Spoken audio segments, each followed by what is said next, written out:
Hoje nós vamos falar dos atributos de Deus. E eu conto com você para que nós estudemos juntos a palavra de Deus. Tá bem? Vamos ao estudo? Eu te convido a abrir a palavra de Deus no livro de Salmo, Salmo de número 139. Ok? Salmo de número 139.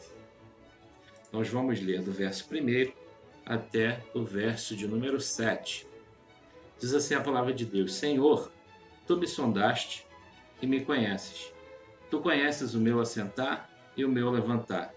De longe entendes o meu pensamento.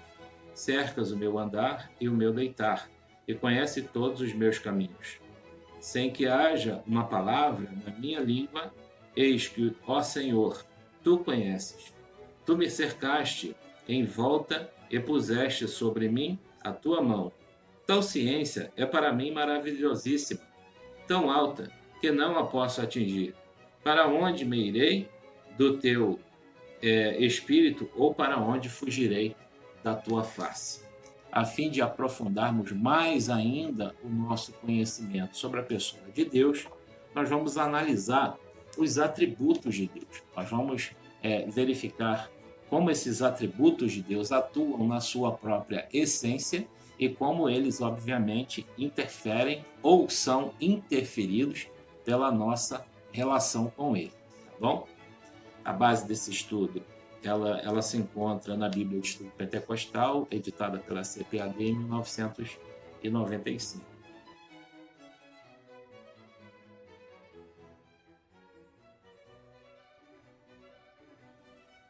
Deus é santo e perfeito, é a sétima questão. Ele é absolutamente isento de pecado e perfeitamente justo, né? Levítico 11, 44, 45, Salmo 85, 13, 145, 17, Mateus 5, 48. Então, essa perfeição e santidade de Deus é um atributo específico dele, né? Por mais que nós busquemos a estatura de varão perfeito, como está descrito na palavra de Deus, ou a própria palavra nos chama de santos, mas esse grau de santidade, esse grau de perfeição que estão atinentes apenas à pessoa de Deus, ela não tem como fazer nenhum tipo de comparação com a nossa santidade ou com o nosso estado de possível perfeição, tá bom? São características específicas de Deus. Levítico 11, né, 44, 45, Salmo 85, 13, 145, 17 e Mateus 5, 48. Adão e Eva foram criados sem pecado, Gênesis capítulo 1, verso 31, mas com a possibilidade de pecarem, né? Que foi o que a gente observou. Quando a gente vai olhar ali para o início da criação, a gente vê uma criação em estado de perfeição, em que Deus ele declara que tudo é bom, não é? Só que aquilo que foi declarado por Deus bom foi contaminado pela ação de Adão e Eva, que vieram a ter essa postura, né, de ceder ao pecado. Deus, no entanto, ele não pode pecar.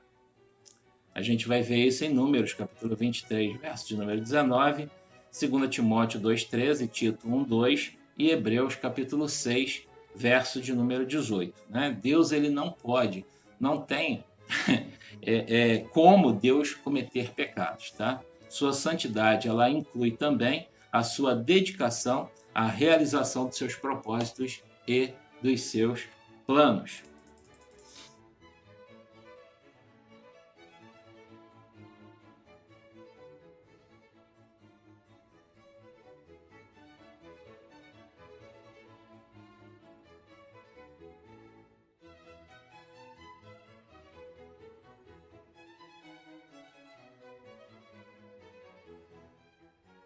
Nesse contexto, nós temos aqui a oitava característica. Deus ele é trino e é uno.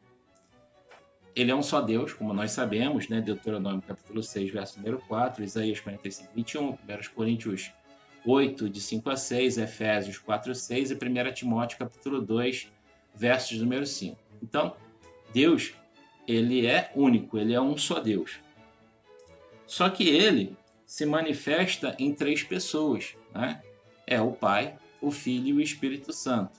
E nós vemos no decorrer da palavra de Deus várias vezes, né, essa separação na manifestação.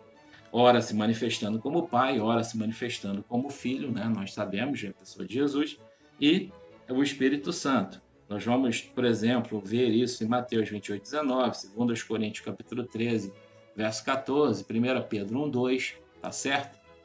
Cada pessoa é plenamente divina, igual às duas outras, mas não são duas, não são três deuses, mas sim um só Deus.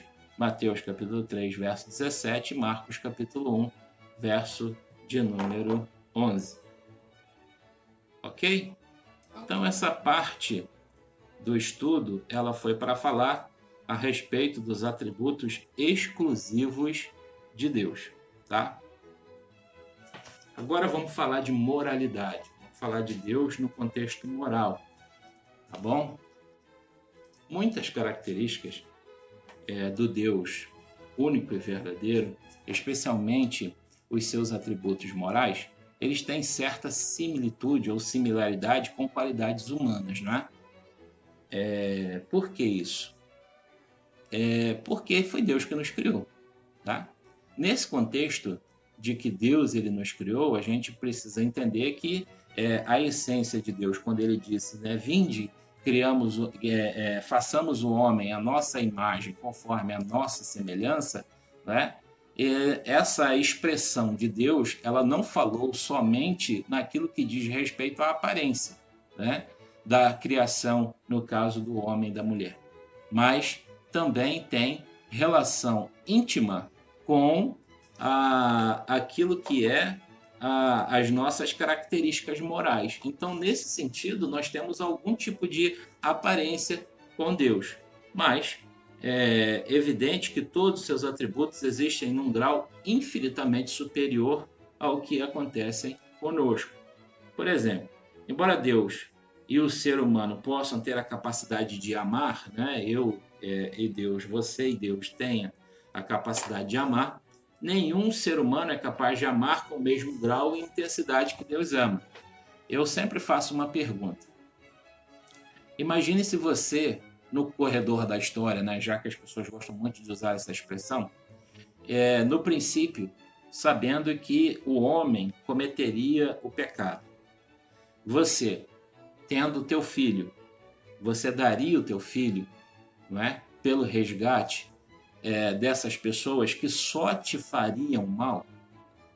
Porque a humanidade hoje, ela vive para fazer mal contra Deus. E até mesmo muitos que se dizem crentes, infelizmente, estão tratando Deus dessa maneira, não é? Estão tratando mal a pessoa de Deus. E aí, imagine se você, vendo essa circunstância, o que você faria? Não é? Deus, ele ignorou, essa que é a verdade, tudo aquilo que o homem faria contra ele. E em benefício do homem, pelo amor que ele tinha pela sua criação, ele envia o seu filho para morrer pelos nossos pecados.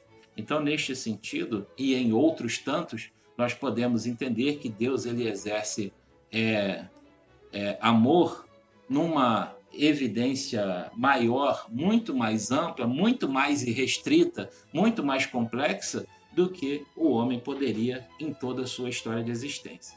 Bom, além disso, a gente deve ressaltar que a capacidade humana de ter essas características, como eu já disse, vem do fato de o homem ser criado, obviamente, à imagem de Deus, conforme Gênesis capítulo 1, verso 26 e 27. Noutras palavras, temos a sua semelhança, mas ele não tem a nossa. Entenderam? Isto é, ele não é como nós. E aí, essa afirmação, ela faz a gente entender algumas coisas. principalmente, né, o fato de que quando acontece alguma coisa conosco, alguém faz algo contra nós, normalmente a gente tem um comportamento de ira, de raiva, de nervoso, enfim, de descontrole de qualquer natureza.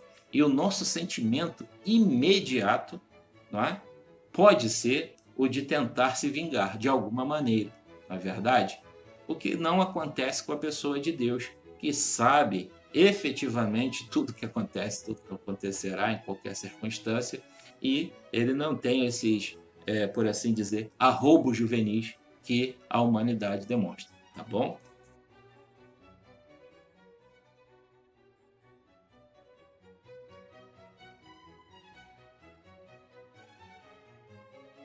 Bom, falei em bom e é verdade, Deus é bom, é a primeira característica moral, né, atributo moral de Deus, que nós vamos falar aqui agora. Salmo 25, verso de número 8, Salmo 106, verso 1 e Marcos 10, 18. Tudo quanto Deus criou originalmente era bom, era uma extensão da sua própria natureza. Gênesis 1, 4, 10, 12, 18, 21, 25, 31. Ele continua sendo bom para a sua criação ao sustentá-la para o bem de todas as criaturas. Salmo 104, versos 10 a 28, 145, verso 9. Ele cuida até dos ímpios, porque essa pessoa ainda tem ar para respirar, ainda tem alimento na sua mesa, ainda tem um teto sobre a sua cabeça, e tudo isso é bênção de Deus, né? Aquela graça, como é que é o pessoal calvinista chama? É graça Comum. Graça comum, né? É graça comum que Deus concede a todas as pessoas indistintamente, seja ela um servo dele ou seja um ímpio. Deus ele cuida até dos ímpios, conforme Marcos capítulo 5, 45 e Atos 14, 17. Deus é bom, né? Principalmente para os seus que o invocam em verdade. Salmo 45, versos 18 a 20. É claro que, como eu já disse anteriormente, né, Deus ele lida conosco à medida que nós lidamos com ele. Então, nesse sentido, Deus ele é bom para com todos, né? Existe um sol, uma lua, estrelas, a atmosfera, os rios, os lagos, as montanhas, enfim, tudo para o nosso benefício como sociedade humana. Contudo, Deus ele é, entre aspas, melhor para conosco, não é? Por quê? Porque nós temos um relacionamento com ele, nós o invocamos. E quanto mais o crente ele tem relacionamento com Deus, ou seja, quanto mais profundo e quanto mais aberto é o relacionamento entre o homem e Deus, mais ele obviamente se beneficia deste relacionamento, tá bom? Salmo 145, versos 18 a 20.